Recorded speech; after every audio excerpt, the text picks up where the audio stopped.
Are you ready to boldly go? Well, I mean, where many nerds have gone before. I was not born ready, but I've made myself ready.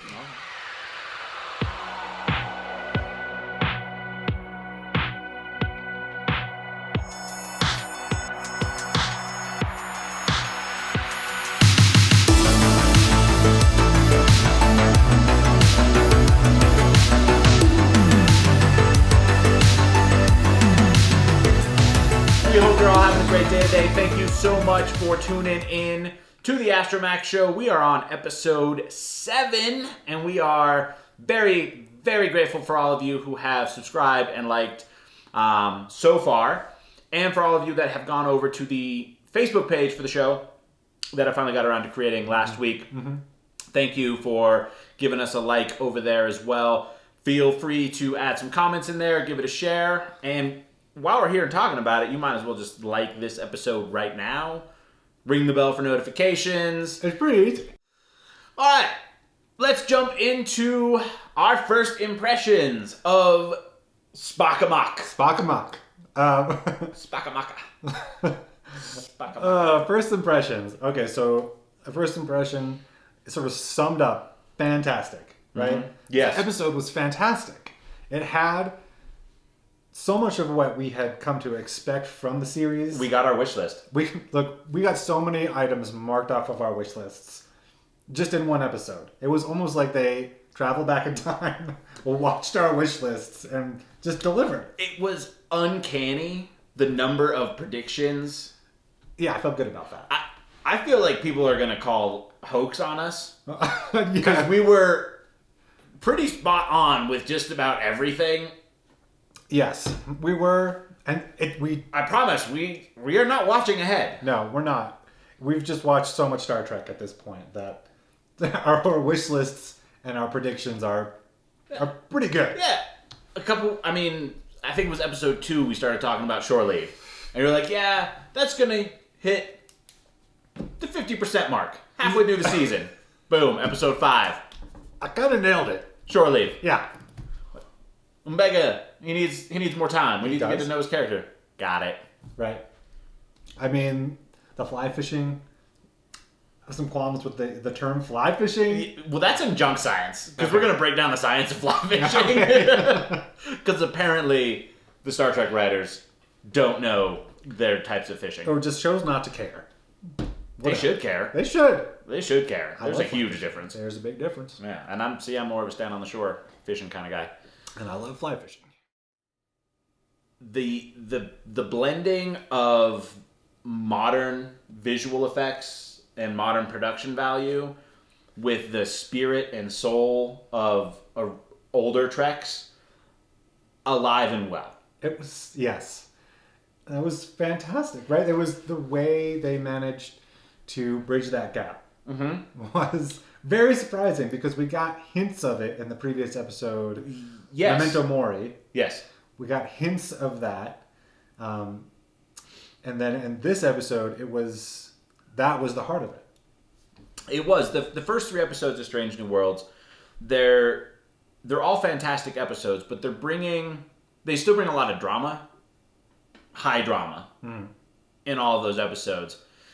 Last episode, even though it was a harrowing situation with the Gorn, right? The drama felt less edge of your seat. Oh my gosh, the world's gonna end, because as we discussed, there was this camp to the dialogue. In this episode, they just throw drama out the window and instead opt for hijinks and character exploration and development, which was really refreshing. It was so refreshing. It was exactly what we have been missing from Discovery. Yeah. Well, a couple of things I want to say about first impressions. Okay. This episode didn't start off super great. I was a little...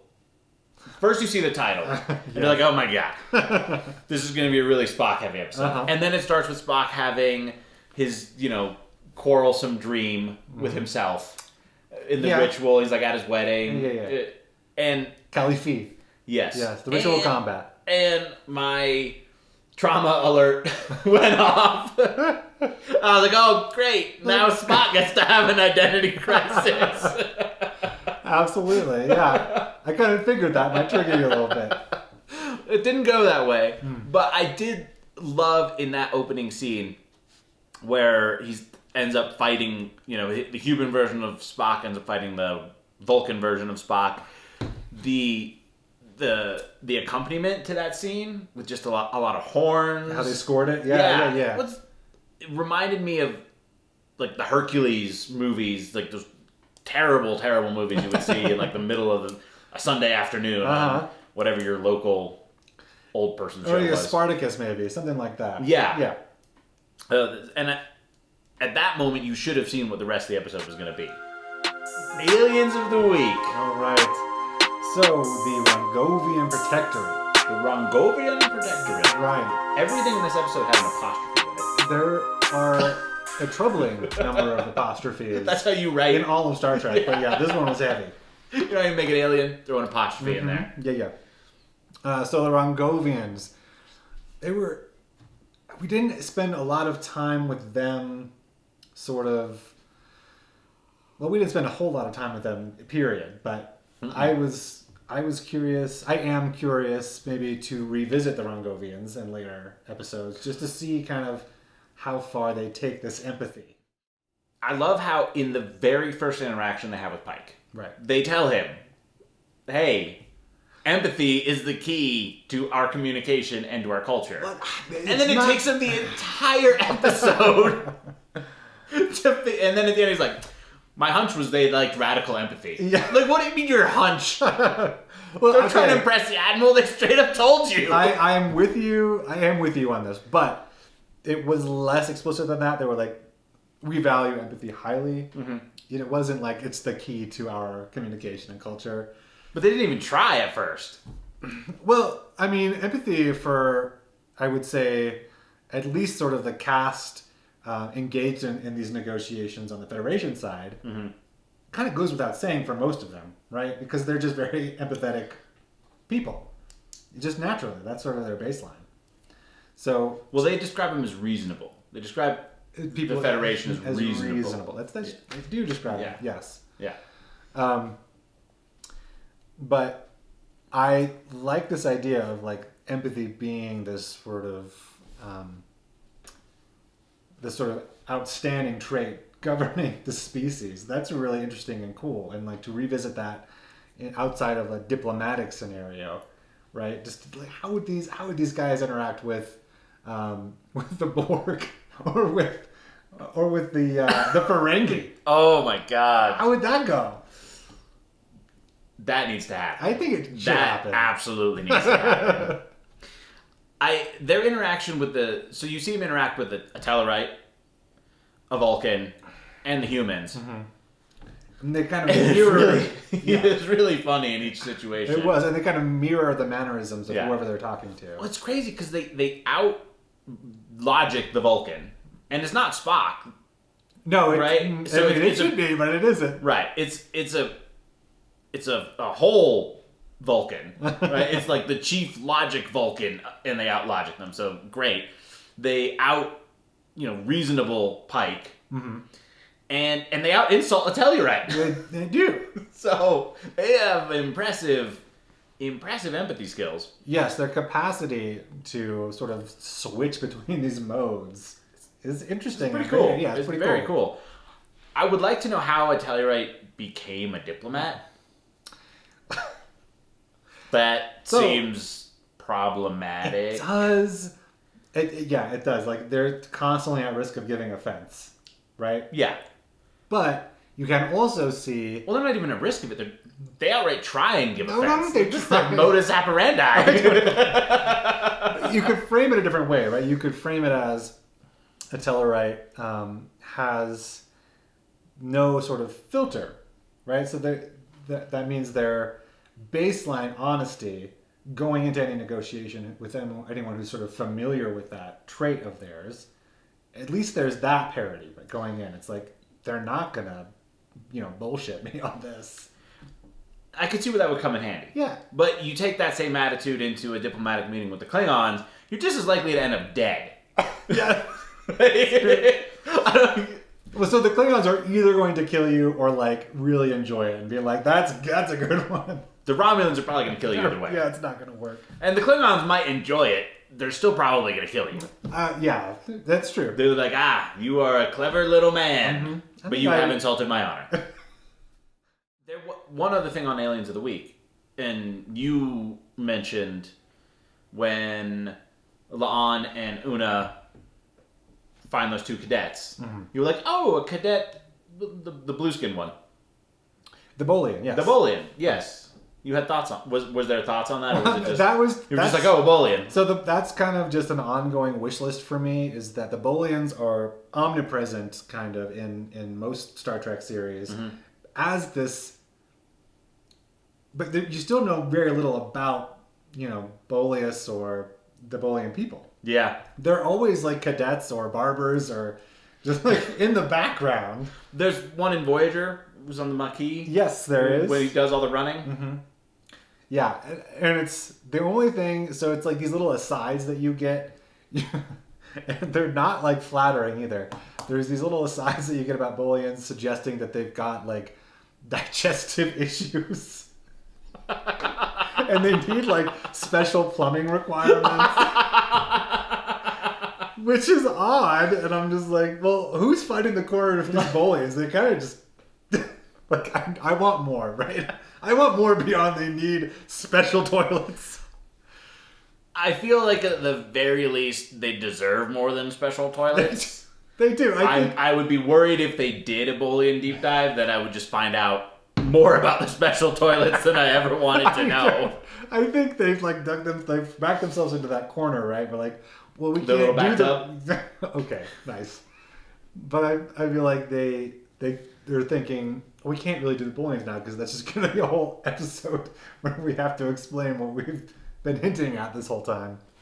I've seen very few janitors in Star Trek. Yeah. We might, they might be getting called to crewman's quarters for some plumbing issues. Oh dear. You got to teleport it. You just got to teleport it right out of into space. Deep space. At the edge of your transporter range.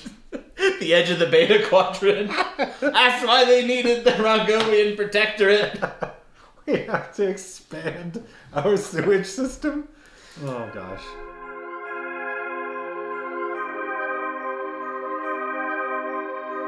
Let's do shot by cannon. We have uniforms and that's it. That's all I can. Moving on. Okay, moving on.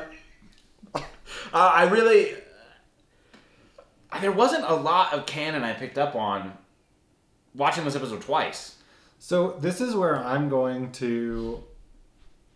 It's not necessarily an exact sort of fit for Shot by Cannon, but I'm going to talk about the Vulcan-ness of the Vulcans on screen. Okay. Okay? By all means, speak Vulcan. Okay. Well, obviously I'm going to go take a nap. Don't know. This Star Trek Strange New Worlds is making choices with the Vulcans that I think most other Star Treks, when dealing with the Vulcans, have purposefully avoided, which is allowing them to be actually Vulcan. Right? The interactions between Spock and T'Pring are as without emotion or an sort of emotional undercurrent even as I've ever seen anyone try to play any character on screen. And so that's what they went for, which is a bold choice because generally Star Trek tries to portray the emotionlessness of Vulcans as irritation with other species. They're basically just like constantly like, you're illogical and like getting pretty flustered about it. But, so Strange New Worlds is taking a different tack. They're going, how emotionless can we allow them to be and still have this scene be watchable? Yeah. Right? Which is cool. And it does make for a different and I dare say entertaining version of Vulcans. The actress who plays T'Pring. T'Pring.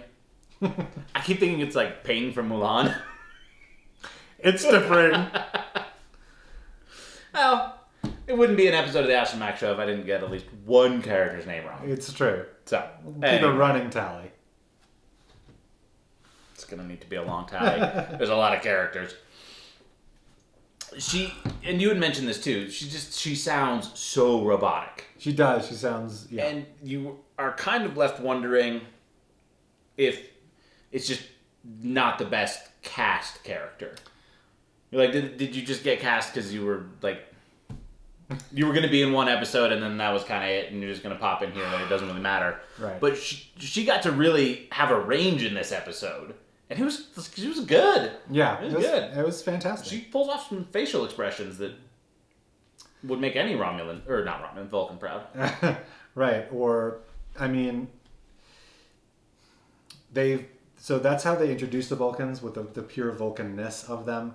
But the rest of the episode doesn't really have room for that because it's so unusual what they have to go through that there's always, and I can't tell if it's like our emotional context and I'm just sort of painting it on them as I watch it. But, you know, it's not the sort of dry roboticness that she portrays in her back and forth with Spock about their relationship.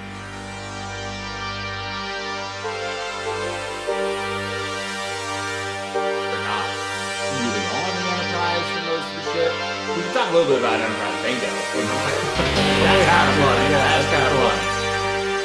But before we do Enterprise Bingo, Okay. the solar ship that the Rongovians. The Regulians.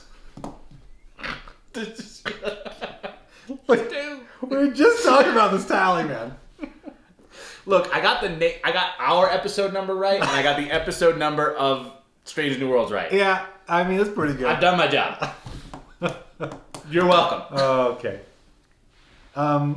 So the Rongovian solar ship. Yes. Right. I was very excited to see that. The only other time I've really seen a solar ship in Star Trek, there's an episode of Deep Space Nine where Cisco finds the blueprints for one, like an ancient Bajoran blueprint for one, and is convinced that the Bajorans were a spacefaring species before the Cardassians were. Right. And so he puts it together and sails to Cardassia just to piss off Dukat. Yeah, I think so. That was fantastic. That whole arc is great. Yeah. I felt like pissing off Dukat was sort of just the cherry on top. You know? I think the explorer in him was just excited about it. He was like, solar ship, this is tight. Yeah. Yes. Yeah. I mean, unfortunately, it also turns into a Jake Sisko heavy episode. It does. It's not that bad. It's not the worst Jake Sisko episode. No, it's not. It's in that period where he's not like a little kid anymore, so you kind of just ignore them when they're on. You're like, yeah, child actors, whatever. Yeah. But he's not fully into the moody, obsessed journalist phase yet either. So yeah, it's a nice in between phase. It's okay. It's a nice father-son adventure story. I didn't really know complaints with that episode. Yeah, it's good stuff. The solar ship in Strange New Worlds looks far more impressive. Oh, it's really pretty. It's fantastic. Really I have pretty. never been so inclined to forgive pretty much anything that I feel is like left out of modern Trek. When I see a visual like that, I'm like, that's just fantastic. There are some things you sacrifice with modern Trek. Yeah, you sacrifice 22 episodes in a season. You did. Because the budget isn't there. Right? Right. Probably. And I just don't think that's just not how series are aired anymore. So yeah, streaming has changed. Yeah. Everything. So you lose some stuff. And in not having 22 episodes per season, you lose more of the filler character development, which is where Trek does a lot of its meat and potatoes. Yeah, that's where a lot of the soul of Star Trek lives, is in those episodes. So the fact that Strange New Worlds took an episode and just went ham with the hijinks, the filler, yeah. Like, let's take all the filler that we would normally spread out in an entire 22 season or 22 episodes and just cram it into the 45 minutes. Yeah. It's good stuff. It was fantastic. Yeah, the Freaky Friday thing, the Kotrick swap. God, yeah. I put that down under junk science. That's exactly where it belongs. Enterprise bingo, I like the idea of that as a way to explore the ship, you know, just as like this silly game that the cadets are playing, or the ensigns. And so I basically just liked it as an excuse to spend more time with La'an and Una, you know. I will take any opportunity to spend time with La'an's character. She's it's an amazing cast. In this episode, we got to spend time with quite a few that we hadn't spent any time with before. But for me, La'an is pulling ahead as my favorite character in this series. I mean, you've already mentioned that she's pretty much a perfect woman. Yes. Oh, absolutely. And well, now she's a little funny, too. Yeah. She's got a good sense of humor. She brought the fun in this episode. She did. Yeah. She did. There was some subtle... Like, one of my favorite jokes, which maybe was only a joke to me, but when they're sitting in, I don't know, the mess hall, 10 forward, whatever it's called on their ship. Yeah. And Una's trying to remember what her nickname is. She's like, I don't mind being... Fun's funeral? Fun's... Yeah. She's like, where fun goes to die. She's like, don't try and make a better nickname for yourself. Your nickname sucks and is unoriginal. That's true. Una. As the scary, intimidating number one. Are you buying that? I'm not. Well, I hadn't been. And it kind of came out of left field for me because her character never struck me as being intimidating. The way she's presented as like scaring the lower ranks, intimidating the lower ranks. I hadn't got that from any of the previous episodes as like a tone they were trying to strike for her. She seemed in the first episode, in the pilot, when she gets her entire crew kidnapped somehow. Yeah, which they still haven't explained. She seems very close with the crew. With that crew on that ship that isn't even her ship. Yeah. So to come back 4 episodes later, and try and make her into this disciplinarian, maybe. Yeah. It's a different role for a number one in general. I don't know that there's been. Maybe T'Pol. Yeah. T'Pol's probably the closest example you can get. And that's a good benchmark that's a good bar to reach for. I agree. It's well done. Yeah. I guess we just haven't seen enough of Una interacting with the lower ranks. With any of the... anyone other than Pike and La'an. Yeah. That's pretty much the range. Yeah? And so far. Yeah. So, I'm not necessarily saying I don't buy it. I'm just saying that, like, it hasn't been justified to me yet. Yeah. I'm waiting for it. The only other thing I want to say about Enterprise Bingo. Okay. I felt like it was a cheeky little way to bring in a little bit of what you've seen in something like Lower Decks with those two cadets. Oh, yeah. Like, that just felt very Lower Deck. It did, didn't it? When they're, like, going in, like, good cop, bad cop. You know, like, that whole sequence seemed like something you would pull out of a cartoon. That's actually true. I could see that whole sequence being animated and buying every second of that. Yeah. And absolutely. I thought it was just, if it was intentional, the cleverest way to bring another branch of your franchise into the fold. Yes. And kind of set the pace for what Trek was going to be. That's pretty cool. Going forward. If it was accidental, it still works. I'll still give it.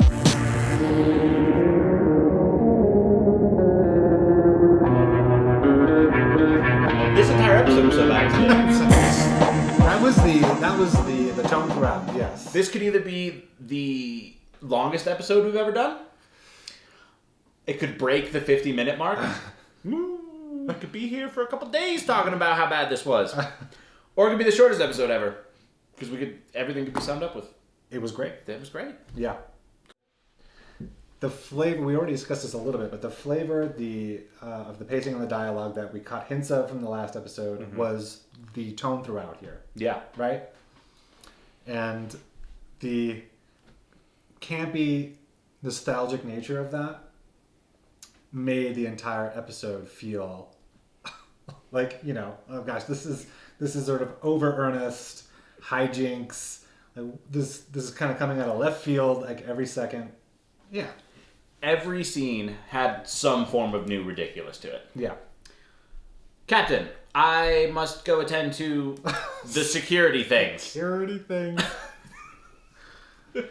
Every time I need to exit a room now, That's the line. that's funny that Spock couldn't remember that line seconds later. No. La'an showed him how to do it. He's like, how do I get out of this room? Yeah. Oh man. Or the scene where where Pike is coming in and they're deciding whether or not to answer the door, who should answer the door after the Kotrick swap. And the Freaky Friday scene. Yeah. Like they'll be expecting Spock to, these are my quarters. They'll be expecting Spock to answer the door. I know how a door works. Door works. Stop mansplaining doors to me.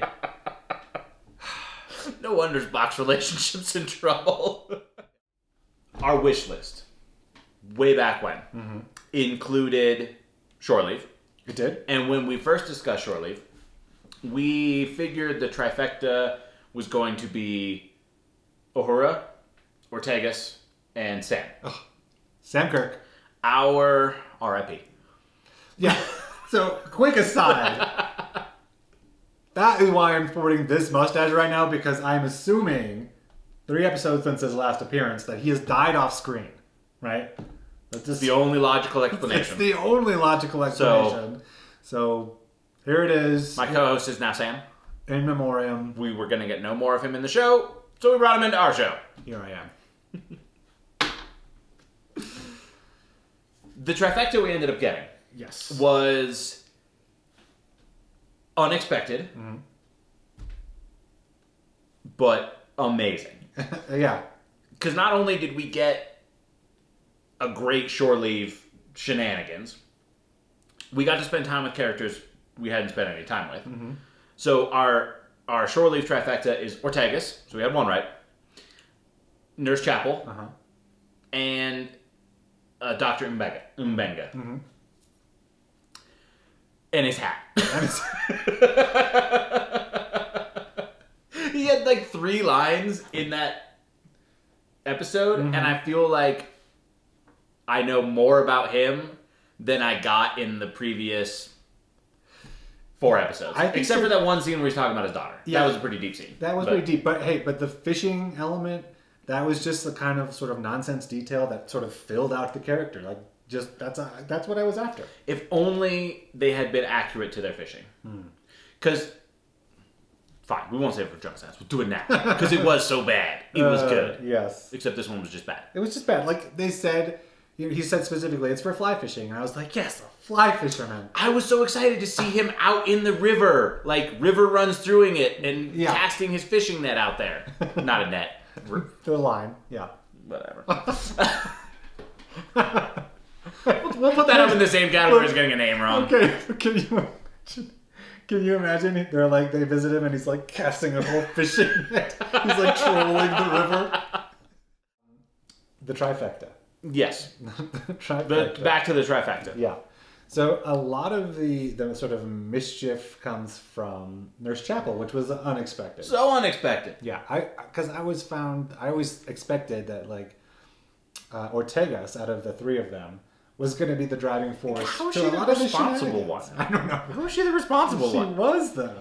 Pike, I say it almost every episode, Pike runs a loose ship. And Ortegas being the responsible one on the ship is all the proof you need. Unexpected.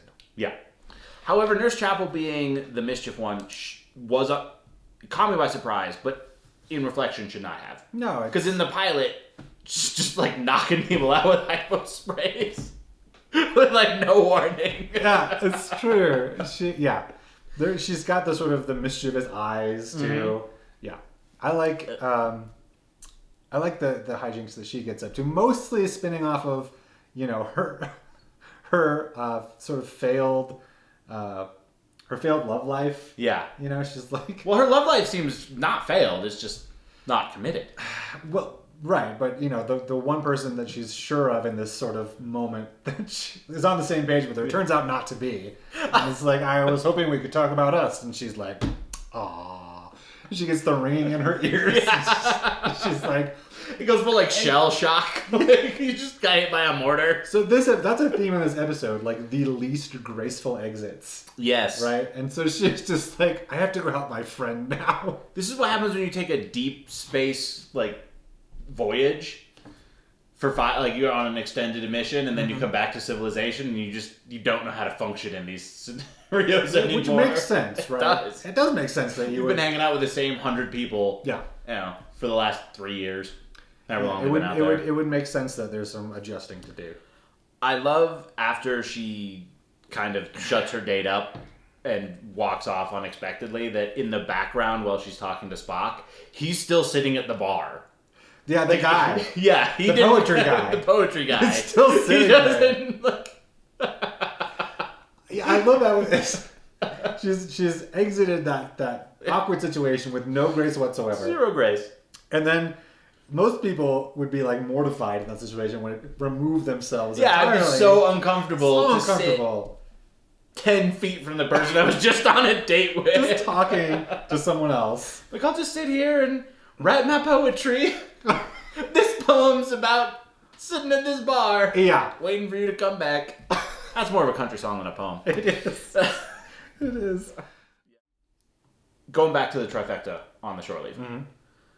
One of the things that really caught me out of left field was how much I was going to enjoy watching the on-screen chemistry as actors and as characters between Ortegas and Nurse Chapel. Yes.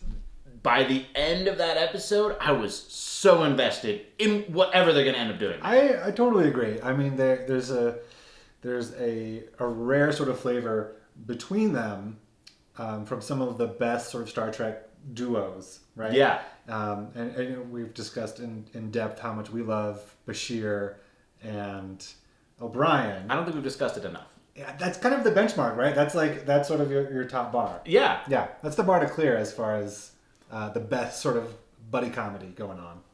Yes. Yeah. Yeah. I really enjoyed how Ortegas is just following everybody around on their shore leave and watching the shenanigans they get up to. And as soon as, like, hey, is that Spock's girlfriend? Is it just me or does she look pissed? Gotta go. You got in between a Vulcan relationship, they will cut you. Yeah. I want to know what animal it is. The lirpa?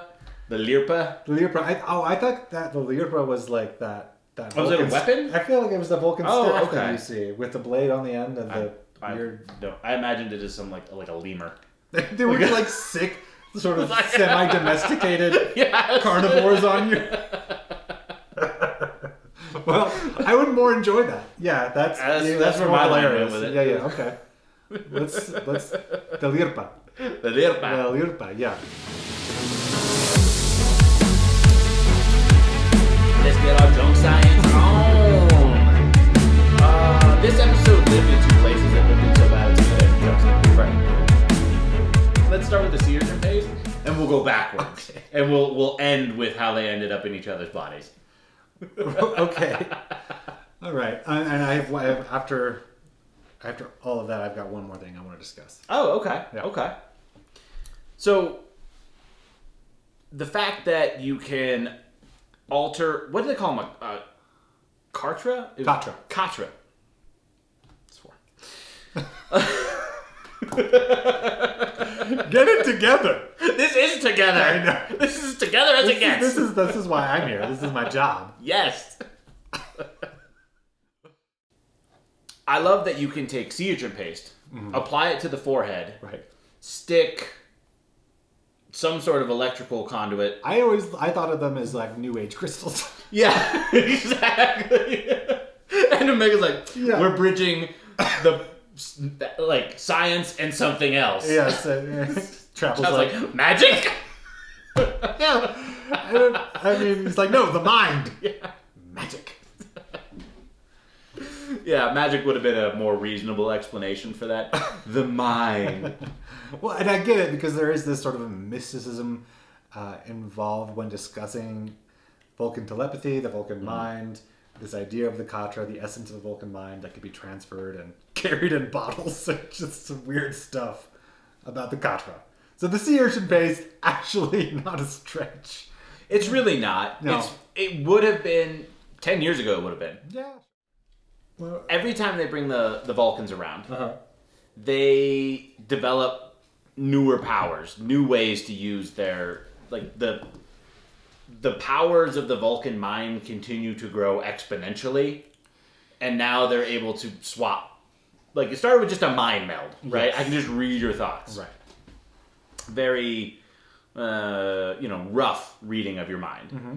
And then in, like, Discovery, they're astral projecting themselves across space and time, and they're defying death, and now they're body swapping, and... Yep, it's true. What's next?